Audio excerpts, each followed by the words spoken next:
네, 한 사람의 인생이 역사가 되기 위해서는 다양한 방법으로 기록되어져야 합니다. 거기에 역사적 의미를 부여할 때 기록으로서의 역사가 되는 거죠. 역사를 조금 더 넓은 의미에서 살펴보면 집단적 기억이라고 말합니다. 한 개인의 삶, 예를 들어 저라는 사람이 우리 가족이나 또한 제가 속한 이음교회라는 공동체나 또한 국가, 이 사회적 맥락 안에서 저라는 사람이 하자되어지고 서로 이야기를 나누고 영향을 미치기 시작할 때 이 한 사람의 삶이 바로 역사가 되는 거죠. 역사가 역사되기 위해서는 중요한 게 뭘까요? 누군가에게 기억되어지는 겁니다. 누군가에게 기억되어지고 그 사람의 삶이 기록되어지면, 그리고 그 사람이 영향력을 행사하면 그것이 바로 역사가 되는 거죠. 우리가 역사에 대해서 말을 할 때 흔히 승자들의 역사라고 말합니다. 한 시대에 지배했던 어떤 강한 권력을 가진 사람들이 역사를 이렇게 자기 마음대로, 자기한테 좋은 대로 이렇게 기록하지 않습니까? 그래서 다양한 역사들을 살펴볼 때 다양한 측면들을 우리가 살펴볼 필요가 있는 거죠. 이런 맥락에서 소설 1984라는 이 소설에 보면 이런 말이 있습니다. 과거를 지배하는 자가 미래를 지배한다. 현재를 지배하는 자가 과거를 지배한다. 이게 무슨 말이겠습니까? 어떤 뜻일까요? 과거를 지배하는 자가 미래를 지배한다. 이게 무슨 의미겠습니까? 과거의 권력을 가지고 있던 사람이 그 당시에 통치하고 있던 사람들을 권력으로 이렇게 억압하거나 강압적으로 뭔가 정신 있게 개조를 시키면 이 사람들의 미래를 자기가 원하는 방향으로 조절할 수 있다라는 의미죠. 또한 현재를 지배하는 자는 과거를 지배한다. 현재의 강한 권력을 가지고 있던 사람들이 과거의 기억들이나 역사들을 우리 그 권력을 가지고 마음대로 조절할 수 있다라는 의미입니다. 다시 말해서 권력은 가진 사람들이 역사를 좌지우지한다라는 그런 의미죠. 그러면 이걸 또 다른 측면에서 살펴봐서 우리 기독교적 관점에서 이 말씀을 한번 살펴보았습니다. 과거를 지배하는 자가 미래를 지배한다. 이 말씀을 예수님께 접목하면 어떤 의미가 될까요? 예수님은 현재의 인물입니까? 과거의 인물입니까? 그렇죠. 네, 성경적으로는 항상 과거, 현재, 미래를 지배하는 분입니다. 그런데 믿지 않는 사람들의 입장에서 예수는 과거의 인물이죠. 어떻게 보면 5,000년 정도 전에, 2,000년 정도 전에 살아 있었던 이 예수라는, 사람들이 생각하는 역사적 예수라는 이 사람이 2,000년이 지난 지금까지 영향을 끼치고 있다라는 건 이 예수라는 사람의 영향력이 그만큼 강력했다라는 거죠. 심지어 이 예수라는 분이 뭘 지배합니까? 현재의 우리 삶을 지배하고 있다라는 겁니다. 현재의 우리 삶을 지배할 뿐만이 아니라 과거도 지배하는 거죠. 우리가 살아왔던 예수를 믿기 전에 죄된 삶, 그 죄의 문제를 회복시키시고 또한 우리를 하나님의 자녀 삼으시고 또 앞으로 맞이하게 될 구원까지 이 예수라는 사람이 우리의 삶을 온전히 지배하고 있는데, 그런 통치함을 받는 사람들을 우리는 뭐라고 부릅니까? 그리스도인 아니면 성도라고 부르는 거죠. 과거, 현재, 미래, 예수님은 우리의 삶을 지배하고 계시다라는 겁니다. 그 예수를 우리가 온전히 아는 것이 중요하겠죠. 그렇다고 한다면 오늘 말씀을 통해 우리가 예수님이 어떤 분이신지를 우리가 한번 되짚어 봤으면 좋겠습니다. 세상 사람들은 예수를 어떻게 생각하겠습니까? 예수를 어떤 사람이라 생각할까요? 그러면 한 번 더 다시 돌아가서 지금 이제 조금 있으면 크리스마스입니다. 크리스마스는 어떤 날입니까? 크리스마스는 어떤 날일까요? 문자 그대로 하면 크라이스트, 메스라는 두 단어가 합쳐진 거죠. 쉽게 요약하면 그리스도를 예배하는 날입니다. 그런데 이 시대는 어떻게 하고 있습니까? 이 크리스마스는 세상 사람들이 가장 즐거워하는 그런 날로 바뀌게 되온 거죠. 그렇다 한다면 오늘 말씀을 통해 우리가 크리스마스에 대한 의미를 다시 한 번 더 살펴보게 될 텐데, 이 크리스마스 의미를 통해 우리가 앞으로 어떤 삶을 살아가야 되는지 계속적으로 그런 것들에 대해서 한번 생각해보는 시간들이 되었으면 좋겠습니다. 우리 마가복음 1장 1절 말씀은 예수님을 이렇게 소개하죠. 우리 한번 1장 1절 말씀 한번 읽어볼까요? 자, 함께 읽겠습니다. 하나님의 아들 예수 그리스도 복음의 시작이라. 마가는 예수님을 뭐라고 설명합니까? 하나님의 아들, 그리고 구원자, 예수 그리스도라는 이름 안에 구원자라는 뜻이 포함되어 있죠. 구원자, 그리고 예수 그리스도가 뭐라고요? 복음의 시작이다라고 말을 하고 있습니다. 이 시작이라는 단어에는 두 가지 의미로 해석할 수 있는데, 예수님으로부터 복음이 시작되었다, 이것이 바로 이 시작이라는 첫 번째 의미입니다. 예수님께서 세례요한에게 세례를 받으시고 공생의 사역을 시작하시게 됩니다. 그때부터 예수님을 통한 이 복음이 시작된 거죠.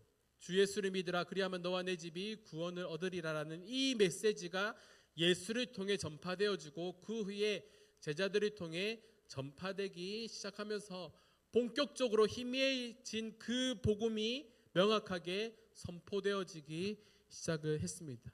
마가는 이것을 복음의 시작이라고 말을 하고 있는 거죠. 그러면 이 복음의 시작이라는 의미를 조금 더 넓은 의미에서 생각해 본다면, 두 번째로 이 시작이라는 단어 안에는 가장 깊은 근원이라는 의미를 포함하고 있습니다. 마태복음 및 창세기 1장 1절 말씀에 어떤 말씀이 나오죠? 태초에 하나님이 천지를 창조하셨다. 이 태초에라는 단어와 이 시작이라는 단어가 같은 의미로 사용되어집니다. 그래서 이 1장 1절의 고백 안에는 예수님의 탄생이 곧 새로운 창조, 그리고 새로운 시대가 시작되었음을 알리는 신호탄이 된 것을 의미하기도 합니다. 예수님의 성육신의 사건을 통해 복음이 시작되었고, 예수님의 삶을 통해 그 예수님의 죽으심과 부활하심을 통해 우리가 그리스도 안에서 새로운 피조물로 우리가 살아가게 되는 것, 이런 역사가 예수 그리스도를 통해 우리에게 임했다라는 거죠.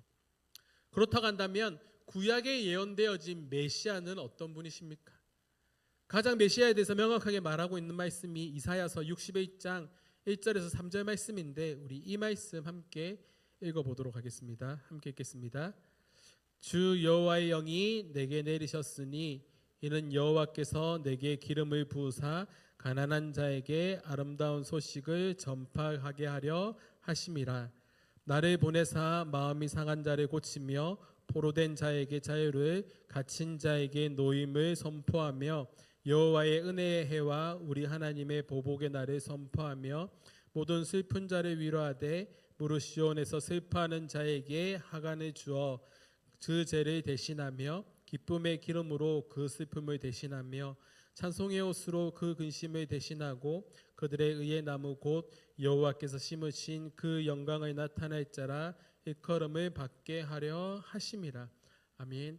이 질문이 신약에 와서 세례요한이 예수님을 향해 한 질문과 연결이 됩니다. 세례요한이 감옥에 갇혀 있을 때 자신의 제자들을 보내 예수님께 이런 질문을 하죠. 당신은 혹시 메시아이십니까? 라고 질문을 합니다.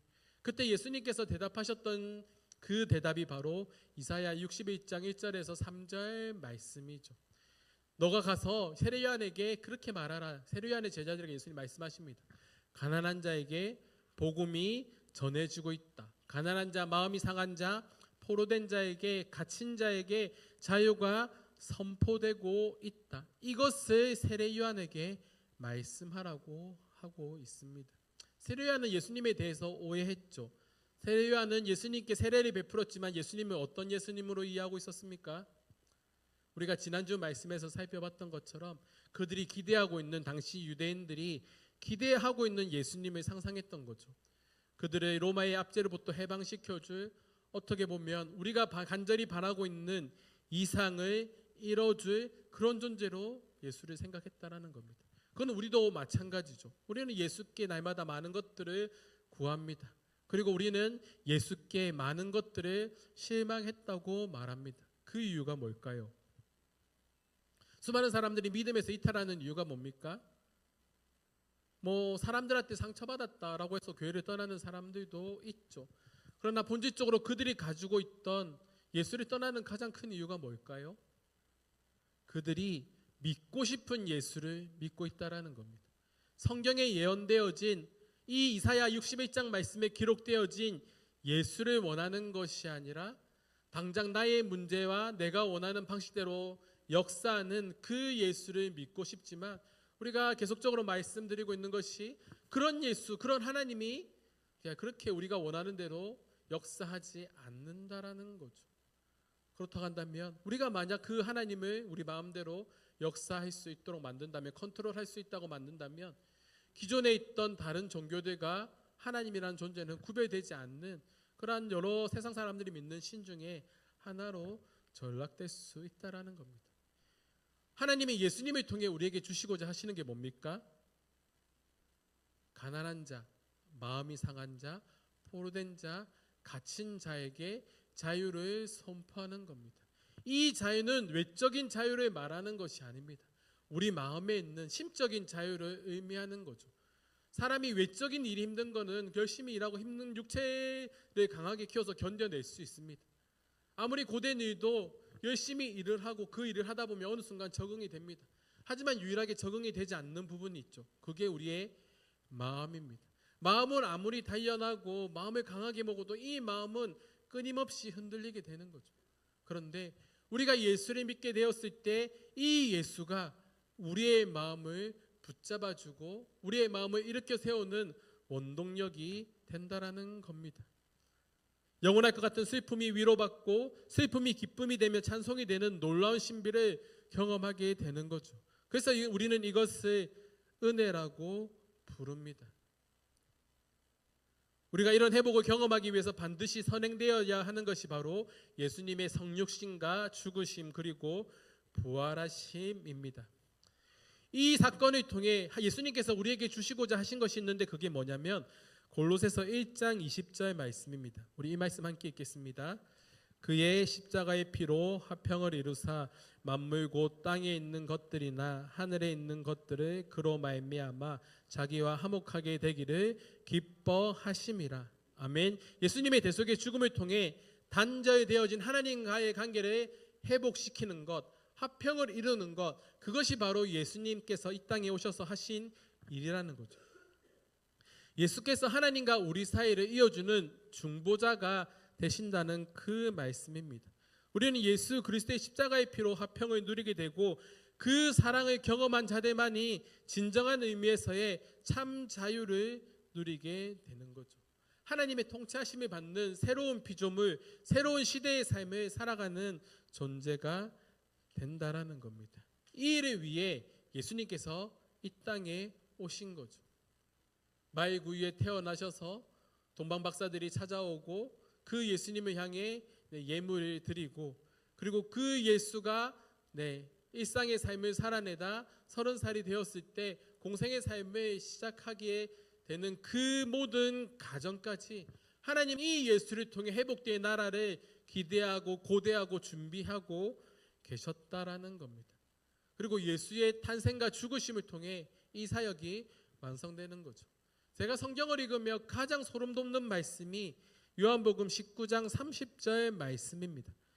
우리 한번 이 30절 말씀 한번 읽어보도록 하겠습니다. 함께 읽겠습니다. 예수께서 신 포도주를 받으신 후에 이르시되 다 이루었다 하시고 머리를 숙이니 영원히 떠나가시더라. 33살밖에 되지 않은 지금 말로 하면 한 청년이 메시아로 이 땅에 와서 3년이라는 짧은 시간 동안 공생의 사역을 했습니다. 그리고 결국 십자가에 달려 못 박혀 죽게 되었습니다. 그런데 이 예수라는 사람이 십자가에 달려 죽기 전에 마지막으로 남긴 말이 있는데 그 말이 뭐냐면 바로 이 말씀이라는 거죠. 우리 한번 다시 읽어볼까요? 시작. 예수께서 신 포도주를 받으신 후에 이르시되 뭐 했다고요? 다 이루었다. 뭘 다 이뤘습니까? 어떤 일을 했기에, 어떤 삶을 살았기에 다 이루었다라고 고백할까요? 원어에서 살펴보면 이런 뜻입니다. 하나도 거리낌이 없이 온전하게 완전히 다 이루었다라는 겁니다. 우리가 퍼즐 조각을 맞출 때 이 퍼즐 조각이 언제 완성됩니까? 마지막 피스를 꼽을 때 완성이 되는 겁니다. 이 예수가 십자가에 달려 죽을 때 그 예수는 다 이루었다라고 말을 하는 거죠. 뭘 이뤘겠습니까? 뭘 완전히 이뤄냈을까요?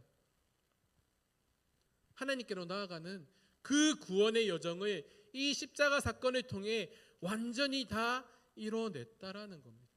그래서 주 예수를 믿는 자마다 멸망하지 않고 영생을 얻게 되는 그 길이 예수를 통해 이 땅에 완성되었다라는 의미입니다. 그를 위해 예수님께서 이 땅 가운데 오신 거죠. 그날을 기념하는 날이 바로 성탄절입니다. 그런데 지금 성탄절은 전 세계인이 가장 고대하는 휴일입니다. 크리스마스, 참된 의미는 사라지고 사람들이 그저 먹고 즐기고 하는 다양한 이벤트들이 있는 그런 축제의 날이죠. 우리가 흔히 아는 중고등생들이나 청년들이 관심 가지고 있는 9월 17일 어떤 날인 줄 아십니까? 고백데이라고 합니다. 9월 17일에 고백하면 100일 뒤에 크리스마스가 되는 거죠. 그래서 이 고백데이라는 것에 많은 사람들이 의미를 부여하고 이날 여자친구를 사귀려고 남자친구를 사귀려고 그렇게 발버둥을 칩니다.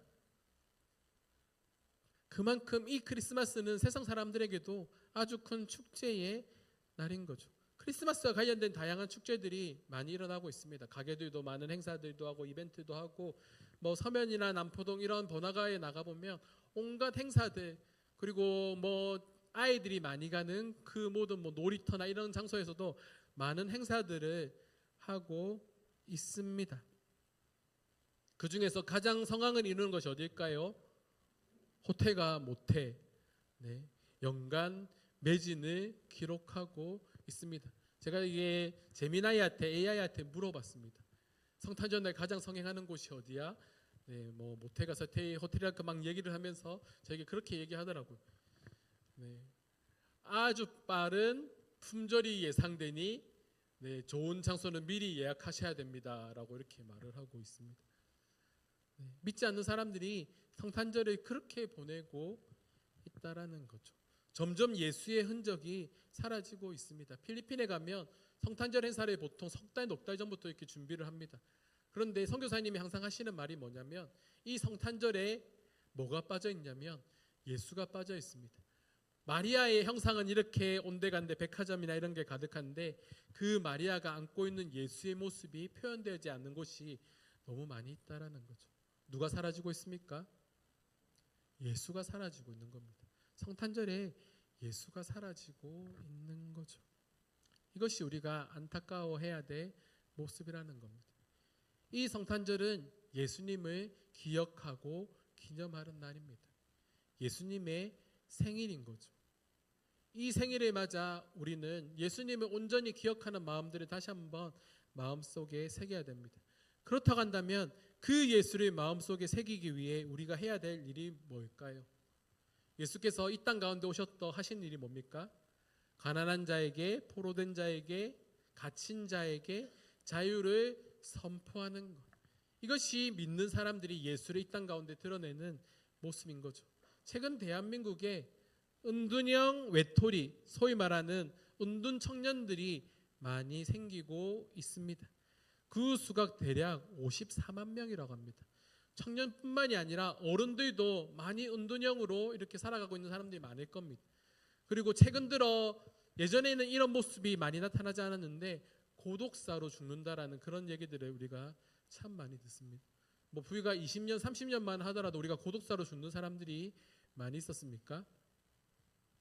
제가 어릴 때만 하더라도 이게 그냥 동네 사람들이 진짜 자주 어울리면서 놀았습니다.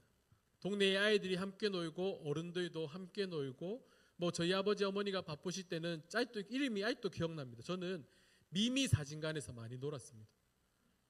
미미 사진관, 동네 형이 살고 있는, 아니면 그 맞은편에 가고 있는 치킨집인데 페리카나인가? 기억나십니까? 페리카나 맞나요? 멕시칸인가? 아무튼 그때 이제 같이 생기기 시작한 프랜차이즈 치킨집 형이랑 이렇게 많이 놀았습니다. 그 형들이 항상 딱지치기 하고 고무치기 하고 어른들 함께 놀고 시간 나면 또 같이 모여서 밥도 먹고 그렇게 이제 정말 소위 말하는 이웃 사촌처럼 살았기 때문에 고립되거나 이렇게 고독사로 죽는 사람들이 많이 없었습니다. 그런데 문명이 발달하면 발달할수록 우리 주변에 고독사로 죽는 사람들이 너무 많이 있다라는 거죠. 뿐만 아니라 다음 세대라고 말하는 청소년, 청년들 세대에서도 이 고독사로 운동형 외톨이로 살아가고 있는 사람들이 너무 많이 있다라는 겁니다. 취업, 대인관계, 우울증 문제로 그리고 성공해야 한다라는 사회적 압박감과 다양한 문제로 삶을 포기하고 있는 사람들이 많이 일어나고 있는 거죠. 최근에 그런 뉴스도 봤습니다. 힘들게 공부해서 어떤 걸 전공하고 또 이제 세상에 나왔는데 뭐 회계를 공부하거나 세무 관련해서 공부를 하고 이렇게 졸업하고 직장을 구하고 있는데 요즘 어떻습니까?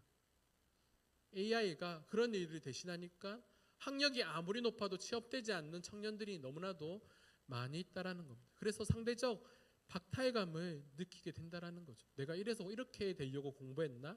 그런 생각들을 가진 사람들이 너무 많이 있다라는 겁니다. 예전에는 공황장애 우울증에 걸린 사람들이 어렵지 않게 볼 수 있었는데 지금은 뭐 틈만 나면 뭐 어느 사람만 보면 다 공황장애라 그러고 우울증이라 그러고 제 주변에도 너무나도 많이 있습니다. 그런 사람들이 너무 많이 있는 거죠. 한 대 받지 못하는 사람들의 부류가 점점 늘어나고 있다라는 겁니다. 예수님 당시에도 이런 부류의 사람들이 있었습니다. 병든 자, 가난한 자, 그리고 천대받는 사마리아인과 같은 사람들이 있었죠. 그런데 예수님이 이런 자들에게 나아가셨습니다. 지금 말하면 한 대 받지 못하는 은둔형 외톨이에 해당하는 그 부류의 사람들을 향해 예수님께서 먼저 다가가시고 그들에게 복음을 전파하셔서 그들에게 자유를 선물해 주셨다라는 거죠. 근데 그 과정에서 사람들은 예수를 죄인들의 친구라고 손가락질했습니다. 왜 너만 그런 일을 해? 왜 너만 죄인들에게 다가가? 사람들도 예수님을 향해 그렇게 손가락질했던 거죠. 지금도 마찬가지입니다. 누군가를 섬기거나 세우는 일을 하면 손가락질 받는 그런 상황들이 우리 주변에 많이 일어나고 있는 거죠. 그럼에도 불구하고 우리가 그이들을 묵묵히 해야 되는 겁니다. 예수님께서도 그이들을 묵묵히 행하셨던 것처럼 우리 또한 그이들을 묵묵히 행해야 하는 거죠. 스페이스 이음을 오픈하면서 늘 품어왔던 생각이 스페이스 이음에 대한 수익금의 일부를 낮은 곳으로 흘려보내야 되겠다라는 마음을 계속 품고 있었습니다. 그동안은 뭐 수익이 그렇게 많이 나지 않아서 이렇게 물질을 흘려보내지 못하는데 감사하게 12월 달에 많은 금액이 이렇게 수익이 창출되어져서 그래서 우리가 하고자 했던 이 스페이스 이음을 하고자 했던 이 일정의 후원금을 흘려보내려고 마음을 먹었습니다. 그래서 그 첫 번째 대상으로 예전에 우리 교회에 와서 설교를 하셨던 이문택 목사님이라는 분이 있지 않습니까? 둥지라는 곳을 운영하시는 이 둥지라는 곳은 내 가정에서 사랑받지 못하고 부모한테 이제 케어받지 못한 아이들이 이제 탈선의 길에 제보되게 되는데 판사가 판단했을 때 이 아이는 집에 돌아가면 이전과 똑같은 삶을 살아갈 거야. 그래서 이 아이는 집이 아니라 다른 곳에서 교육을 받고 케어를 받아야 돼라고 하면서 만든 것이 바로 이 둥지와 같은 이 보호처분 대상이 된 아이들 돌보는 곳이 이 둥지를 위해 우리가 이번 주 제가 내일 목사님께 후원금을 전달하러 갑니다. 위기 청소년 아이들을 잘 돌봐달라고 이 아이들이 온전한 가정에서 온전한 성인으로 자라날 수 있도록 해달라고 작은 물질을 흘려 보내려고 합니다. 비록 적은 금액이지만 수익금 중 일부를 둥지에 전달하고 성탄절을 의미 있게 보내는 첫 나눔을 시작하려고 합니다. 이런 일들을 우리가 계속적으로 해나갔으면 좋겠습니다. 이것이 바로 우리를 부르심의 목적인 거죠. 마가복음 16장 14절 말씀에 보면 부활하신 예수님이 제자들을 향해 이렇게 말합니다. 우리 16장 14절 말씀 함께 읽겠습니다. 그 위에 11 제자가 음식 먹을 때에 예수께서 그들에게 나타나사 그들의 믿음 없는 것과 마음에 완악한 것을 꾸짖으시니 이는 자기가 살아난 것을 본 자들의 말을 믿지 아니함이러라. 어떤 두 사람이 예수님의 부활하심을 목격하고 그 사실을 제자들에게 말했는데 제자들이 그 사실을 믿지 않는 거죠. 야, 예수님 부활했어. 내가 부활하신 예수님을 만났어라고 이 사람들이 제자들에게 말했는데 정작 예수님과 함께 있었던 3년을 함께 했던 제자들은 예수님의 살아계심을 믿지 않습니다. 그리고 그 제자들에게 나타나서 예수님께서 뭐라 말씀하십니까? 뭐 없는 것과 그들의 믿음 없는 것과 마음에 완악한 것을 꾸짖었다라고 말하는 거죠. 지금 예수님께서 동일하게 우리에게 이 말씀을 하실 것 같습니다. 우리의 뭐 없는 것과 믿음 없는 것과 마음에 완악한 것을 꾸짖으신다. 우리의 믿음 있음이 무엇으로 증명될까요? 우리가 살아가는 삶으로 증명됩니다. 우리 교회가 그렇게 큰 교회가 아니고 풍요로운 교회가 아닙니다. 그럼에도 우리가 믿음을 가지고 나아갈 때 하나님께서는 우리의 완악한 마음을 깨트릴 줄 믿습니다. 예수님께서 그들의 마음을 깨트리시고 꾸짖으심을 통해서 그들에게 새로운 비전을 제시하죠. 그 비전이 뭡니까? 우리 15절 말씀입니다. 우리 15절 말씀 함께 읽겠습니다. 또 이르시되 너희는 온 천하에 두루다니며 만민에게 복음을 전파하라. 아멘. 한 번 더 읽을까요? 또 이르시되 너희는 온 천하에 두루다니며 만민에게 복음을 전파하라. 완악함을 꾸짖으시고 예수님께서 그들에게 새로운 비전을 제시하시는데 그 비전이 뭡니까? 온 천하에 다니며 만민에게 복음을 전파하라. 이것이 우리의 사명인 거죠. 2026년 우리 교회의 주제가 표대입니다. 표대는 목적이죠. 목적을 향해 나아가는 겁니다. 그래서 우리는 내년에 한 사람의 영혼을 하나님께로 인도하는 그 목적을 먼저 바르게 세우기를 원합니다. 우리가 먼저 우리가 예수를 자랑할 수 있는 마음을 품고 힘들고 어렵다고 안 하는 것이 아니라 그저 그렇게 포기하고 있는 것이 아니라 우리가 믿음을 가지고 그들에게 나아가는 조금 더 적극적으로 복음을 전하는 그런 이음교회가 되기를 주님의 이름으로 축원합니다. 아까 원장님께서 기도하셨던 것처럼 주의 예배를 잘 지킬 수 있는 그런 우리 성도들이 되어질 수 있도록 우리 나오지 않는 성도들을 위해 여러분들 많이 격려해 주시고 위로해 주시기 바랍니다. 예수님의 삶이 복음의 역사가 되고 복음을 받아들이는 수많은 사람들이 온 천하에 복음을 전하며 나아갔던 그 결과 저와 여러분들이 복음을 받아들이고 하나님의 자녀가 되었습니다. 그리고 나에게 새로운 생명이 주어졌죠. 그리고 더 나아가 예수님께서 우리에게 주신 새로운 사명이 있습니다. 온 천하에 두루다니며 만민에게 복음을 전파하라. 성탄절은 우리가 이 복음을 전하는 그런 날이 되어야 합니다. 먹고 마시고 즐기는 날이 아니라 하나님의 은혜의 복음을 선포하는 날이 되기를 간절히 소망합니다. 그 일을 위해 우리가 쓰임받는 이음교회 성도들이 되기를 주님의 이름으로 축원합니다.